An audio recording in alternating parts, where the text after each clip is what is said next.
नमस्कार दोस्तों। मैं इंद्रमणि राजा आज आपको बताऊंगा कि सूर्य ग्रहण के कारण कैसे गौरी मारा गया, पृथ्वीराज चौहान ने कैसे उसकी हत्या कर दी। अब आप कहेंगे कि ग्रहण कौन सा कारण बना, तो इसकी बड़ी ही एक रोचक कहानी मैं आज आपको सुनाने जा रहा हूं। सबसे पहले समझिए कि ग्रहण किसे कहते हैं। तो आपको मालूम है कि पृथ्वी और सूरज के बीच में जब चंद्रमा आ जाता है उस कालखंड में अंधेरा हो जाता है, जिसे ग्रहण कहते हैं। भारत में 6000 साल पहले अत्रि मुनि हुए थे, जिन्होंने सबसे पहले सूर्य ग्रहण और चंद्र ग्रहण के साथ अन्य खगोलीय गणनाएं की थी। महाभारत के समय भी 3 बार सूर्य ग्रहण पड़ा, जिसको अच्छा नहीं मानते हैं। आज भी ज्योतिष उसको अच्छा नहीं मानते कि जिस साल 3 ग्रहण पड़ जाए वो अच्छा नहीं होता। तो सूर्य ग्रहण जब महाभारत की लड़ाई के समय पड़ा, उस दौरान अभिमन्यु मारे गए। अभिमन्यु जब पृथ्वी पर गिरे तो दुर्योधन के जीजा यानी जयद्रथ ने उसके सर पे पैर मार दिया। इससे अर्जुन को बहुत दुख हुआ और कृष्ण के कहने पर अर्जुन ने प्रतिज्ञा ली कि कल सूर्य अस्त के समय अगर मैं जयद्रथ को नहीं मार पाया तो मैं अग्नि समाधि ले लूंगा। जयद्रथ को जब यह पता चला तो उसे ही अभेद सुरक्षा में रखा गया। भीषण युद्ध हुआ और अंधेरा छा गया, यानी कि सूरज अस्त हो गया। अब तो हर तरफ हाहाकार मचा, कौतूहल मचा कि अर्जुन तो आत्महत्या कर लेंगे। ये बात जयद्रथ को पता चली तो वो अपनी सुरक्षा कवच को छोड़ करके सबसे आगे आके खड़ा हो गया, ये देखने कि अर्जुन अपने आप को कैसे समाप्त करता है। इसी दौरान सूर्य ग्रहण का समय खत्म हुआ, सूर्य देवता प्रकट हो गए, प्रकाश छा गया और कृष्ण ने कहा कि अर्जुन तुम रुके क्यों हो, वो देखो तुम्हारी प्रतिज्ञा पूरी करो। वो रहा जयद्रथ और वो रहा सूर्य। इतना कहते ही अर्जुन ने अपने गांडीव से जो तीर छोड़ा, वो जयद्रथ का सर लेकर के दूर कंदराओं में हिमालय में बैठे उनके पिता के गोद में गिरा, जहां उनके 100 टुकड़े हो गए। क्योंकि जयद्रथ के पिता ने उसे एक वरदान दिया था कि जो भी जयद्रथ को मारेगा उसके सर के 100 टुकड़े हो जाएंगे अगर जयद्रथ का सर वहीं गिरेगा। तो अर्जुन को यह बात पता थी, तो उसने इस तरह से बाण चलाया कि जयद्रथ का सर उनके पिता के गोद में गिरा। तो यह घटना थी करीब महाभारत के समय की, सूर्य ग्रहण से जुड़ी हुई। अब आप कहेंगे कि गौरी की क्या घटना थी, कैसे गौरी की मृत्यु हुई। तो पृथ्वीराज चौहान ने गौरी को लगभग 17 बार माफ किया, लेकिन तराइन की लड़ाई में जब 17वीं बार गौरी ने पृथ्वीराज चौहान को हरा दिया तो उसे वो लेकर के गजनी चला गया और वहां पृथ्वीराज चौहान की आंखें फोड़ दी, उसे अंधा करके कैद कर लिया। पृथ्वीराज चौहान के एक परम मित्र थे जो कि उनके मंत्री भी थे और बचपन के मित्र थे, जिनका नाम था चंद्रबरदाई। चंद्रबरदाई का जन्म लाहौर में हुआ था और ये बहुत अच्छे कवि और भाषाओं के जानकार और ज्योतिष के भी जानकार थे। वो गजनी गए और सुल्तान से मिले और उन्होंने कहा कि मैं भारत से आया हूं और मैं ऐसा जादू जानता हूं कि जो पृथ्वी पे अंधेरा कर दे।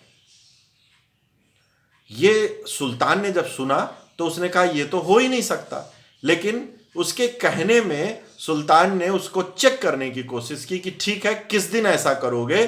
तो उसने अपनी गणना के अनुसार जिस दिन सूर्य ग्रहण था, सुल्तान को एक मैदान में बुलाया और ऐसे ही मंत्र पढ़े और ऐसे ही अंधेरा हो गया, यानी कि उस समय सूर्य ग्रहण पड़ा था। अब गौरी तो बहुत खुश हुआ और उसने उसको अपने दरबार में रख लिया। चंद्रबरदाई ने अपना प्रभुत्व बढ़ाया, उसका विश्वास जीता और पृथ्वीराज चौहान से मिलने लगे। इस दौरान उन दोनों ने अपने हार का बदला लिया और गौरी की हत्या करने का एक षड्यंत्र रचा।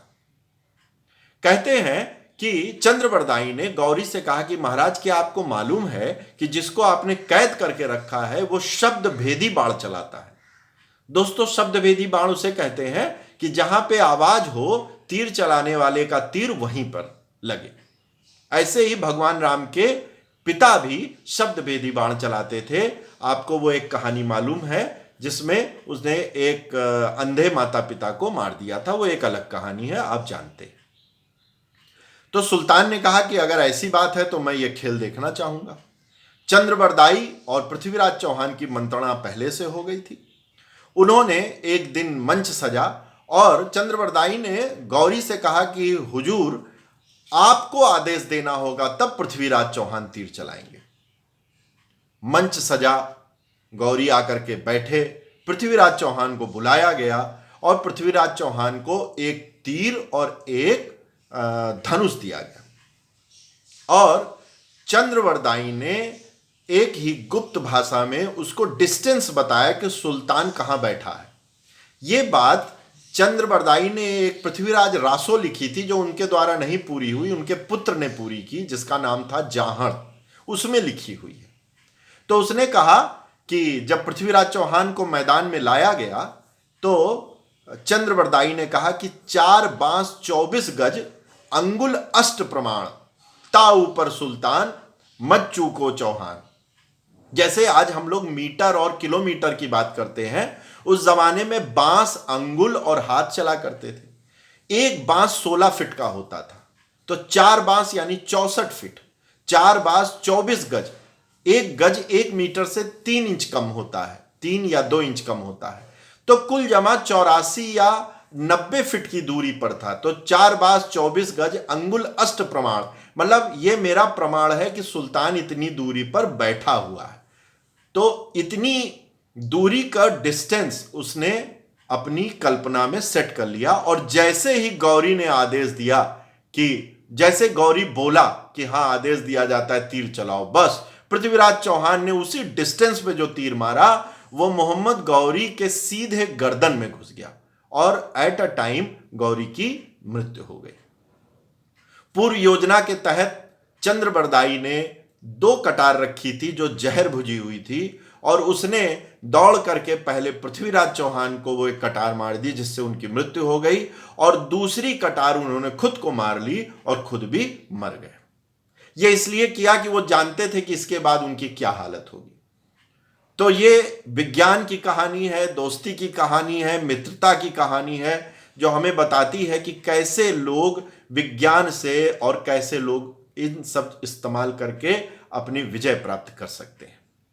तो कैसी लगी ये मेरी कहानी जिसमें मैंने सूर्य ग्रहण से आपको ये सारी कहानी सुनाई। आगे और बहुत सारी कहानियां सुनाऊंगा। अगर ये कहानी अच्छी लगी हो तो इसको सब्सक्राइब कीजिएगा, छोटे भाई बहनों को, बच्चों को सुनाइएगा, जिससे पता चले कि हमारे देश का गौरव कैसा था, कैसे चंद्रबरदाई ने अपनी मित्रता निभाई। क्या उसको मालूम था कि मेरी मृत्यु हो जाएगी, लेकिन उसने अपने मित्र के लिए, पृथ्वीराज चौहान के लिए ऐसा किया। आप इसको सर्च कर सकते हैं, चंद्रबरदाई के पुत्र ने इसको पुस्तक में लिखा हुआ है। बहुत सारे लोग इसको नहीं भी मानते हैं, वो अलग अलग कारण हैं।